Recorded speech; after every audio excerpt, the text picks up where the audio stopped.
در قرآن مجید در سوره مبارکه ماعون یک آیه ویل للمصلین الذین هم فی صلاتهم ساهون. قرآن میفرماید که آتش جهنم است از برای نمازگزاران. آتش جهنم از برای نمازگزاران. الذین هم عن صلاتهم ساهون، اینا کسانی هستند که در نماز خود سهوکارند. اینا در نماز خود سهوکارند، غلطکارند، در نماز خود خطاکارند در نماز خود. پس همچین کسانی جهنمی هستند، همچین نمازگزاران جهنمی هستند. محمد ابن فضیل میگوید که من از مولای عالم حضرت امام موسی کاظم علیه السلام ظاهرا منظور از ایشان پرسیدم درباره این آیه شریفه که قرآن میفرماید آتش جهنم است از برای نمازگزاران، اون نمازگزارانی که در نماز خود غلطکارند، ساهون هستند، سهوکارند. اینا چه هستند؟ فرمود اتو التضییع. فرمود این کسی که نمازش خراب میکنه، نمازش درست به جا نمیاره، نمازش را خراب کرده، ضایع کرده، وضویش درست نبوده، لباسش پاک نبوده، درسته؟ مثلا جنوب بوده، غسل جنابت نکرده، یا مثلا قرائتش درست، نماز سوره نخونده، درست حمد نخونده، درست سجده نکرده، درست رکوع نکرده، زود بله، این نمازش را خراب کرده، نمازش را خراب کرده. این دیگه خود خدا از اول گفته که نمازت خراب کردی، جایت کجا؟ جهنم. پس شما که نماز میخوانی، خواهر عزیز من، برادر بزرگوار من، پدر محترم من، مادر محترمه من، شما نماز چگونه باید بخوانید؟ نماز درست باید بخوانید، نماز درست بخوانه، نماز درست بخوانه، سجده یادم درست، بس سرعت نمیشه که سجده اینطوری بزنی، سرت پایین بالا بکنی، درست رکوع بکن. لازم نیست که حالا بسیار سجده طولانی، آدم کارم دارد، خب کارهای خانه، خانم‌ها مثلا در خانه باید جارو بزنن، باید پاککاری، لباسشویی، درسته؟ غذا بپزن، شوهر از کار برمیگرده و غذا میخوان، بچه‌ها از مدرسه برمیگردن، اینا همش کار میخواد. خب تو که نمیتونی یک ساعت اونجا سجده بکنیم، کاملا قبوله. اما سجده هایت باید این مقدار باشه، سبحان ربی الاعلی و بحمده، این مقدار که باشد باید. حالا حدیث بعدی را ببینید. زراره میگوید که سید عالم، آقای عالم، مولای عالم، جان ما به فدایش، حضرت امام محمد باقر علوم الرحمن علیه السلام فرمودند که یک روزی حضرت رسالت مآب صلی الله علیه و آله و سلم در مسجد نشسته بودند. اذ دخل رجل فقام فیصلی. این شخص، یک کسی آمد اونجا شروع کرد به نماز خواندن. پیغمبر صلی الله علیه و آله و سلم نشسته، این شخص آمد اونجا نماز میخونه. فلم یتم رکوعه ولا سجوده. این شخص درست رکوع، درست سجده نکرد. نه رکوعش درست بود، نه سجده اش درست بود. فقال صلی الله علیه و آله نقر کنقر الغراب. شما مثلا مرغ را دیده دیگه، مرغ دانه میچینه، درسته؟ مرغ که دانه میچینه سرش یک بار پایین میکنه، دانه را زود بلند میکنه. خب اینجا مرغ را نگفته پیغمبر خدا صلی الله علیه و آله و سلم، اینجا چی را گفته؟ زاغ را گفته. زاغ گفت زاغ که دانه میچیند. خب در مثلا جلو زاغ یک چیزی یا نجاستی، اون زاغ که نجاست هم میخورد، درسته؟ مردم میخورد، هر مردار هر چی میخورد، سرش از پایین که نمیگیره. مثل گاو که مثلا یک چیزی میخوره، اون سرش نیم ساعت پایینه، 10 دقیقه پایین میخوره.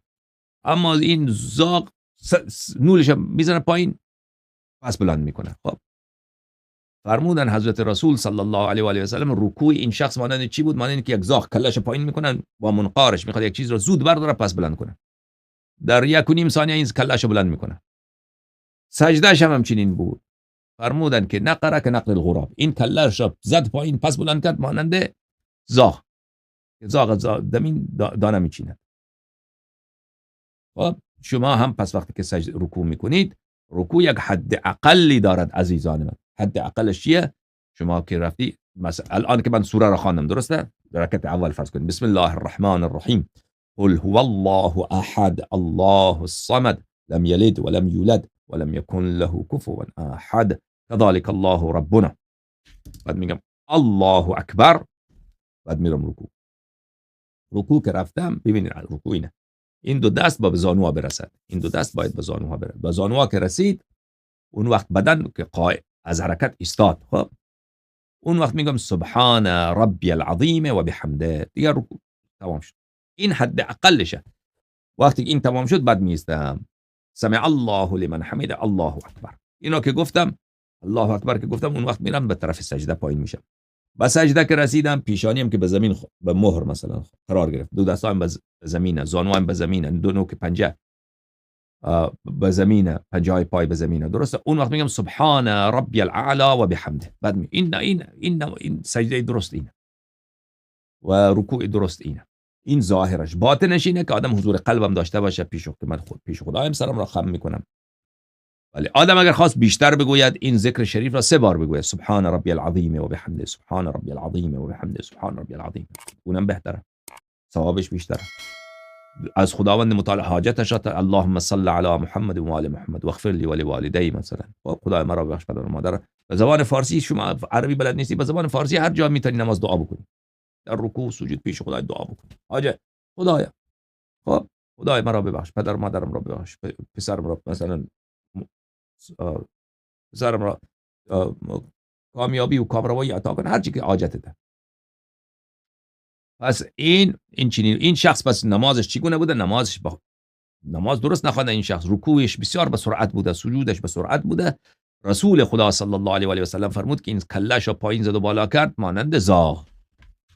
لئن مات هذا و هكذا صلاته لیموتن علی غیر دینی. فرمودن حضرت رسول صلی الله علیه و آله و سلم فرمودن نشان اصلا بر دین من نیست، این شریعت من نیست، این نماز من نیست.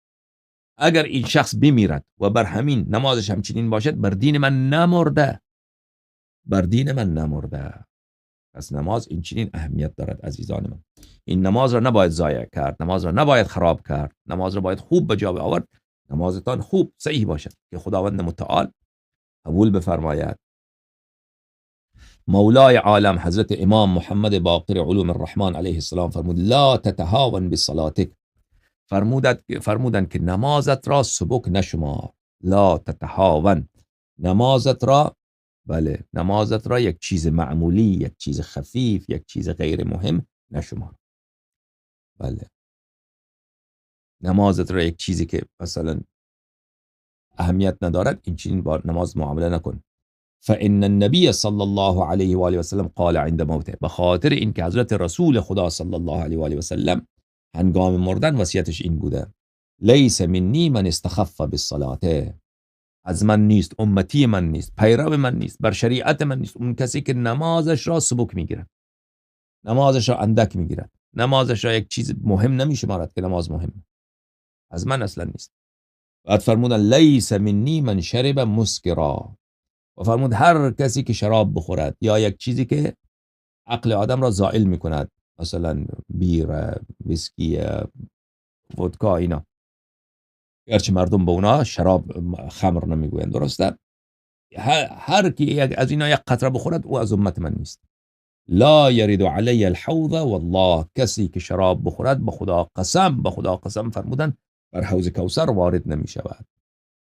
از خواهران و برادران من، جوانان عزیز، اگر یک وقتی خطا شده کسی شراب خورده، توبه کند که خداوند متعال توبه را میپذیرد.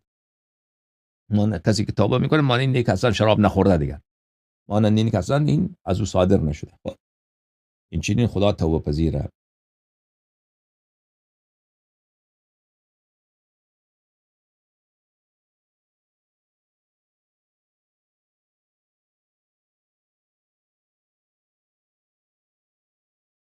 حضرت امام جعفر صادق علیه السلام فرمودند که سید عالم حضرت رسول الله صلی الله علیه و آله و سلم فرمود. من 2 حدیث دیگر میخوانم بعد تلفن شما جواب میدم. لا یزال الشیطان ذعرا من المؤمن ما حافظ علی الصلوات الخمس. حضرت رسول الله صلی الله علیه و آله و سلم فرمودند که شیطان همواره از مؤمن میترسد، از مؤمن خائف ترسناک، از مؤمن میترسد. ما تا زمانی که این نمازهای 5گانه‌اش را از اینا نگهداری میکند، از اینا پاسداری میکند، اینا را گرامی میشمارد، اینا را مهم میشمارد. خب نماز صبح را درست میخواند، ظهر، عصر، مغرب، عشاء اینا را درست میخواند. فاذا ضيعهن تجرع عليه فادخله في العظائم. اما وقتی که این انسان مؤمن آمد نمازش را خراب کرد، خودش نمازش را زد خراب کرد، نمازش درست نخواند، اون وقت شیطان دیگر، خوف شیطان تمام میشه، جرأت پیدا میکنه، بعد میاد این را در گناهان کبیره میاندازدش. بله، در دام میاندازد، جرأت پیدا میکنه دیگه در گناه کبیره، در دروغ، در غیبت، در تهمت، در زنا، در شرابخوری، عقوق والدین خلاصه در هر گناهی این رو میاندازه.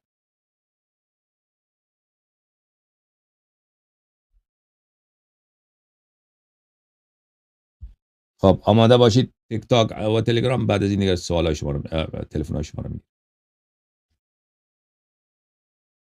مولای عالم حضرت امام جعفر صادق علیه السلام فرموده اذا قام العبد في الصلاة فخفف صلاته قال الله تبارک و تعالی لملائکته، کسی که برای نماز می ایستد و نمازش را درست به جا نمی آورد، نمازش را سبک می شمارد، نمازش را سبک می کند، مثلا نه سجده درسته، نه رکوع درسته، حضور قلب نیست، سوره ها را درست نمی خواند، ذکر خدا را درست نمی خواند، خداوند متعال خطاب به ملائکه میگوید اما ترون الی عبدی کانه یرى ان قضاء حوائجه بید غیری.